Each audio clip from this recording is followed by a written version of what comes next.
Good afternoon. So we're on the highway back from Ontario Time Attack in my very noisy BMW. A lot of you by now, if you're following along, you've probably watched the Road to Time Attack series. The most recent one was when I money shifted my BMW. Now, I wanted to try and explain why, or at least why I think I money shifted, or how. So, I was going down the straightaway. A common way that a money shift happens is if you have engine mounts or transmission mounts that aren't super strong or they're worn. When the car's under load in the corner, the physical location of the transmission in the tunnel can actually move a little bit. And if you have a very tight shifter, when you're putting in what you think is a higher gear is actually a lower gear, right? That's one way that it happened. But for me, it happened on the straightaway, okay? So I'm going to show you a quick image of how much play is in my current shifter setup. Like, seriously, what on earth?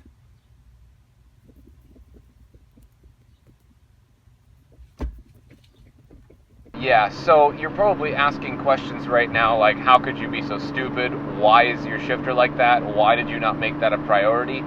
Yes, I know it's a bad idea. Thank you for pointing it out. But what I'm going to do now is put in a short shift kit of some kind. What I want to do is one of those really cool, like, tall AKG, what's the other one called? It's like $1,000, and it essentially always brings the shifter back to center, so it's not possible to money shift. Apparently, I need that. I'm going to put a short shifter in. Anyway, so I had so much play in this shift linkage that essentially there's no difference in the location of the shift knobs. In other words, this shift knob can be in second gear and have enough play that if I put it into fourth gear, the shift knob could be in the same spot. That made no sense. I'll explain again. There's enough play in it that if it's in second gear, I can move it over far enough that it looks like it's in fourth gear. That's why I money shifted, okay? I'm not blaming it on my shifter. I'm the one that did it. I have, though, changed my shift technique. So before, I used hand patterns for different shift locations, right? So first was palm here, open, and up like that. Second, hand cupped like this, push to the left and pull straight back. Third, hand on top, pop it out of gear, put it in third. Then what I was doing to put it into fourth was I was putting thumb over top and hand cupped like this and pulling straight back. It's worked up until then, but it's not the best way to do it. There's a couple different ways. The one that I recommend, it's the easiest to learn, is just rest your hand on top of it in third gear and just gently click it straight back. As it pops out of gear, it will pull back to center, and then you just push it straight back into fourth. What I've been doing is I've actually been, since I have a 5-speed, I've been putting thumb down to go into fourth, right? So when I come out of third, I have thumb down, and I actually put a little bit of outward pressure on it as it goes in, because there's no other gear there past fourth, right? And then for fifth, I push over, palm down, thumb down, and push up into fifth.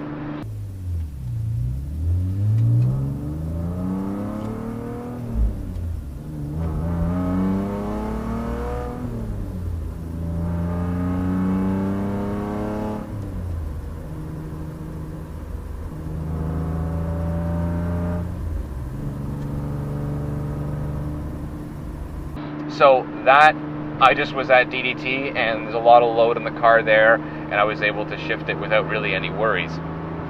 So that's probably what you should be doing from the start. That's what I wish I was doing from the start.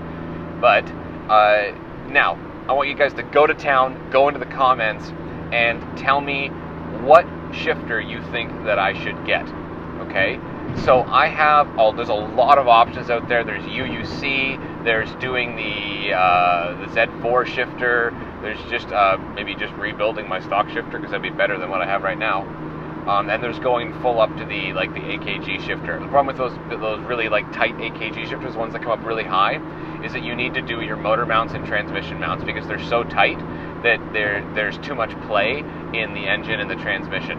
Okay, so that makes it so that you can't safely put it into gear and be certain of it, especially if the car's under load at all. So go into the comments and let me know what you think I should do for a shifter. I am currently editing the next Road to Time Attack episode. So the one where we figure out what happened to my car in the engine, I don't want to give it away yet, and we fix it. So, well, I say we fix it. There was 2 weeks between that where you saw me blow the engine and the next Time Attack event. So watch the Road to Time Attack series and you'll see if or how or when or whatever we managed to get the car back together in time. I was just at DDT there, filming a little bit for the final Road to Time Attack episode, and then the Road to Time Attack series will be over. So if you've been following along, thank you very much. Some of the videos have got more views than others, but very soon I have a car review for One Track Mind coming up, which I think you'll be interested in. We put a BMW M2 against a GT350 Shelby.